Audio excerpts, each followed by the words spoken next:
Pria curi kotak infak masjid terekam CCTV di Sumut. Sebuah tayangan kamera CCTV merekam seorang pria yang mencuri kotak infak masjid di sebuah konter HP di Desa Selemak, Hamparan Perak, Deli Serdang, Sumatera Utara.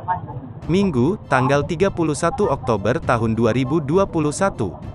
Berawal pria tersebut berpura-pura berbelanja di konter HP sambil melihat kondisi dan situasi.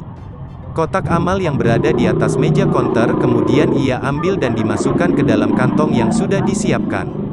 Kemudian pria tersebut pergi dan menaiki sepeda motornya sambil berkata ke pelayan konter yang tidak menyadari kalau pria tersebut sudah membawa kotak infak.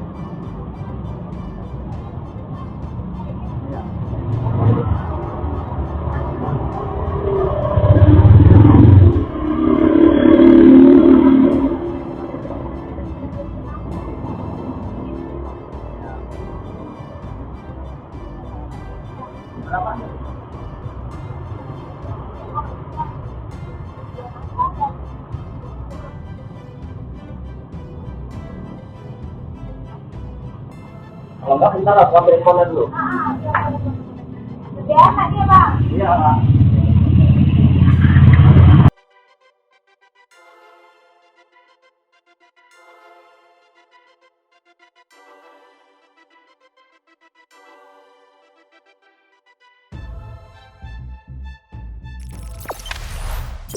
Jangan lupa subscribe, share, komen, dan like ya.